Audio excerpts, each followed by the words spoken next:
Bonjour à toutes et à tous. Allez, c'est parti, l'hiver arrive, c'est le moment de remplir les boîtes, la saison 2021 au niveau truite est finie, il nous reste encore un peu les ombres.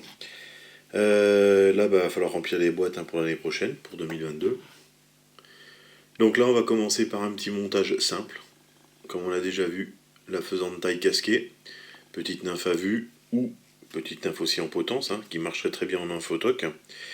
Donc cette nymphe, souvent souvent montée. On en trouve beaucoup dans les boîtes.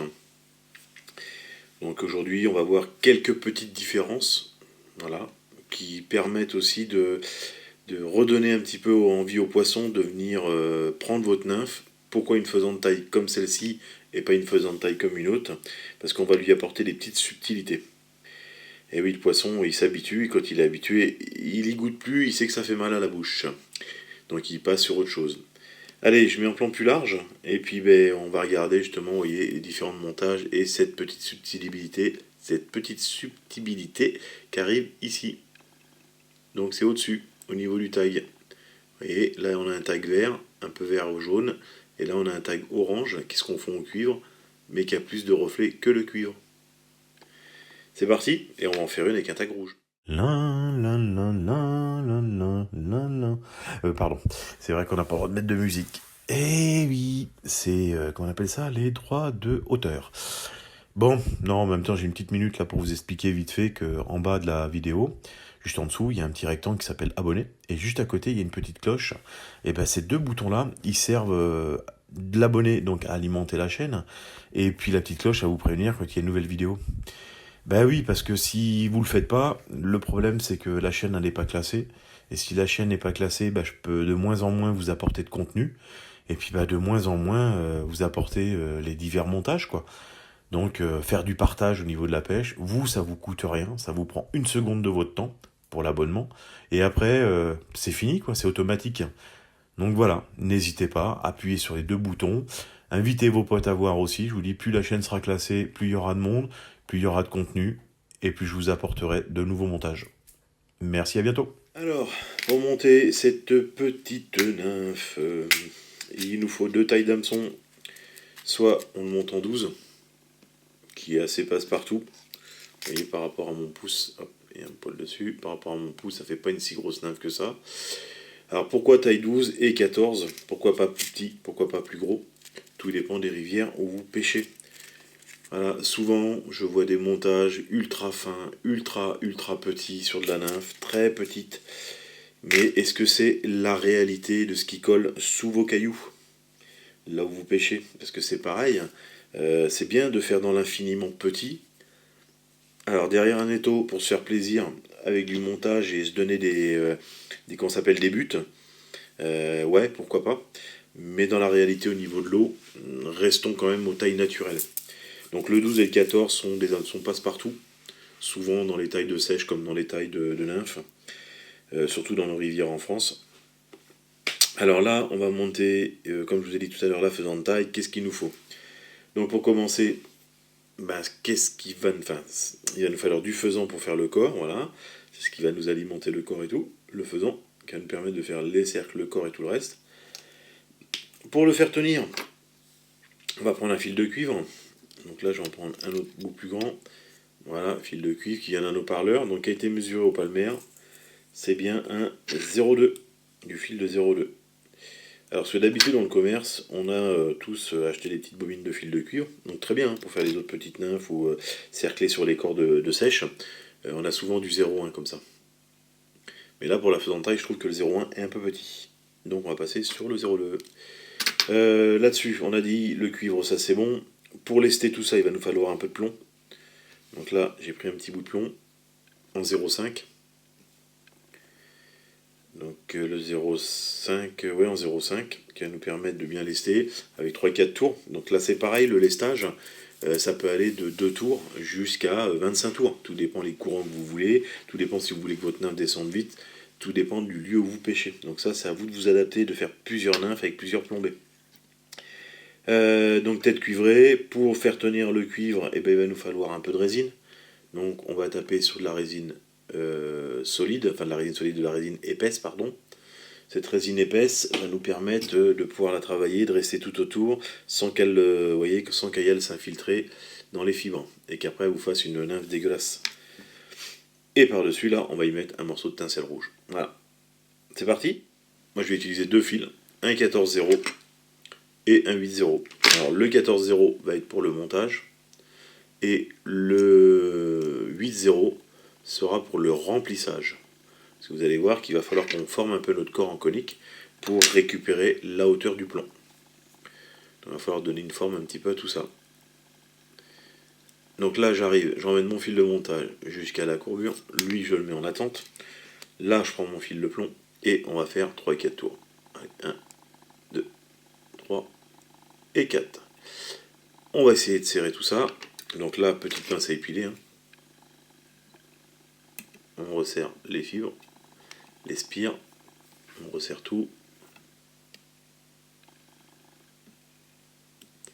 Alors ce que j'essaie de faire surtout, c'est quand je vais couper justement mon plomb là maintenant, c'est de couper à la même hauteur des deux côtés.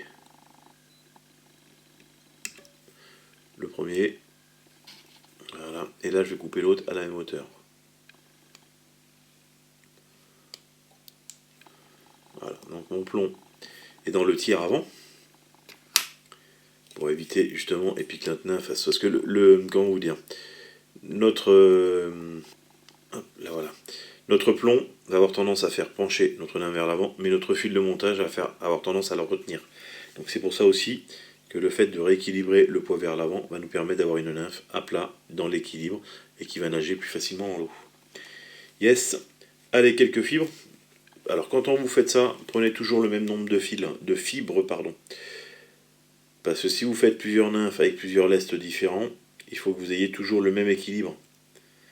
Donc moi je pars toujours sur 10 fibres. Comme ça me permet de toujours avoir la même densité au niveau de la matière. Et après, seul le plomb fait que ça me fait plonger plus ou moins ma nymphe. Si vous ajoutez plus de matière, vous n'avez plus la même densité et votre nymphe ne coule plus pareil. Donc pensez à toujours utiliser la même quantité de fibres, même tour de fil, et ainsi de suite. Donc là, hop, des tout petits cercles à l'arrière, parce qu'une nymphe, il n'y a pas de grand cercle, hein, c'est une nymphe, ça évolue vers une sèche, mais il n'y a pas de grand cercle au départ. Voilà, ça sort d'une petite larve qui est collée sous un caillou, ça passe en nymphe. Donc une petite bête qui éclot de la larve à la nymphe, qui va remonter vers le haut pour finir en sèche ou autre. Normalement ça finit en sèche. Donc voilà, hop, je reviens vers l'arrière. Alors notre fil de montage va nous servir simplement à tenir les fibres ici. Hein. Ok, donc là, fil de remplissage, donc là on va bien remonter notre fil de montage à l'arrière, comme ceci, hop, on va le mettre en attente, et là, fil de remplissage. On commence derrière le plomb, on coupe notre petit excédent, et là on va commencer hop, à essayer d'avoir un enroulement régulier, mais conique. Alors, si vous voyez des petits trucs blancs qui apparaissent sur le fil de montage noir, c'est normal, c'est de la paraffine. Donc là, voilà notre petit corps conique, j'insiste bien, plus vers derrière le plomb. C'est à vous de donner un semblant de corps bien conique pour être bien régulier et être propre au montage. Et là, on va faire un peu de même au niveau de la tête.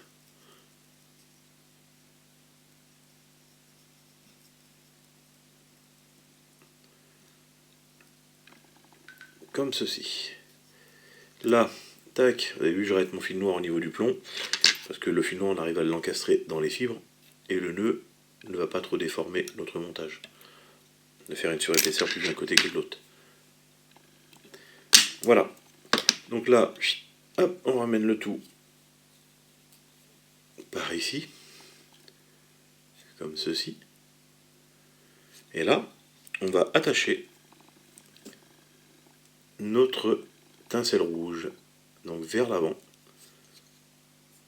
Hop, j'ai mon fil de cuivre qui m'embête, qui est mis en attente et qui m'embête. Donc là on le place bien. Et là on va vraiment venir derrière l'œillet, bien derrière l'œillet, et on va remonter notre fil de montage jusqu'à temps d'arriver, hop, derrière le plomb. Ici on va couper notre excédent de fil rouge, enfin de tinsel rouge. Voilà. Lui, il est pas trop mal centré. Et là, on va emmener. Donc c'est là où il va falloir être malin, on va dire. Parce que ce fil va nous permettre de tenir le. Merde, le faisan. Alors là, on enroule, vous voyez, je vrille pas. Hein. Donc on enroule à plat. Donc comme je disais, il va nous permettre de nous tenir notre faisan. Mais aussi de venir retenir celui-là, donc le tinsel. Là, on enroule en spire bien jointive, bien plates les unes sur les autres. Et on l'emmène pratiquement jusqu'au bout. Ici, on va pouvoir arrêter notre montage. Voilà. Bien bloquer nos fibres de faisan, quitte à tirer un petit peu dessus. On va couper l'excédent. Voilà, on va refaire quelques tours pour emprisonner les dernières petites fibres. Et là, on va se mettre en attente ici. On va monter encore un tout petit peu, voilà, au tiers avant. Et là, on va enrouler donc en sens inverse, parce que ça sert à rien de mettre du fil de cuivre si on enroule dans le même sens, parce que ça va pas nous permettre de tenir nos fibres. Le fil de cuivre est là pour le but de faire un casque, mais aussi de tenir nos fibres de faisan de taille, pour éviter qu'elles soient déchiquetées au premier poisson. Donc spire jointive, enfin spire non jointive, et séparée mais régulière. Ici maintenant que je suis arrivé dans le tiers, donc au long de ma bobine, là je vais faire des spires ultra jointives, donc pratiquement les unes sur les autres, et faire le casque à l'avant. On va se faire une autre passe, ça c'est sûr.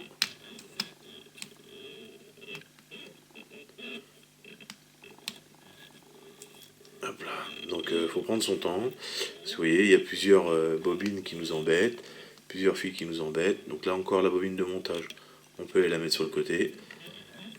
Voilà, pour avoir plus d'aisance. Et on remonte vraiment notre cuivre que dans le tiers avant.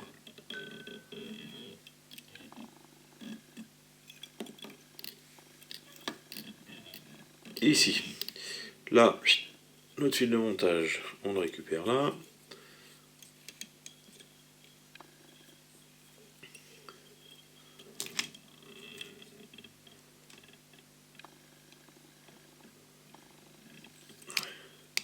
Là, on tire bien sur notre fil de cuivre pour le coincer. On va couper l'excédent. On l'aplatit un peu à la main. Et là, on va prendre notre petite tincelle et on va le ramener vers l'arrière. Alors, en le positionnant bien au-dessus, bien sûr. Et, comme je vous ai dit, dans le premier tiers.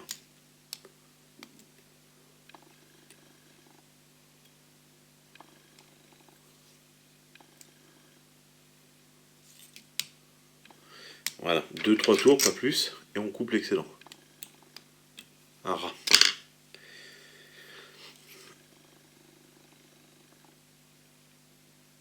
Hop. Un petit coup de whip finish.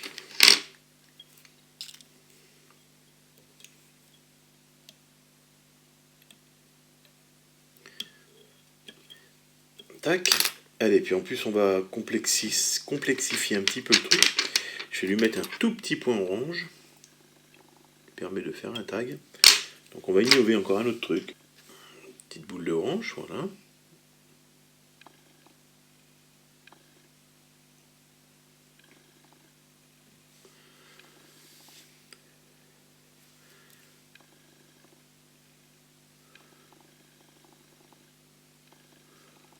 On essaie de ne pas en mettre partout comme je suis en train de faire.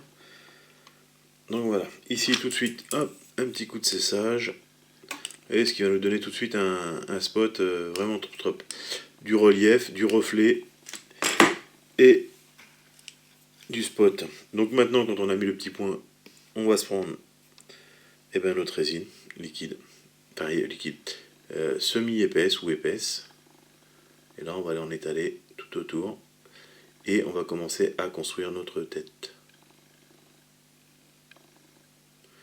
Alors là, s'il y en a trop, c'est pas un problème, le fait qu'elle soit épaisse. Il suffit de passer l'aiguille dessus et on peut retirer les excédents sans problème. Et là, hop, il y en a un petit peu trop. Je roule mon aiguille sur la base de mon étau pour enlever l'excédent. Et là, je la retravaille.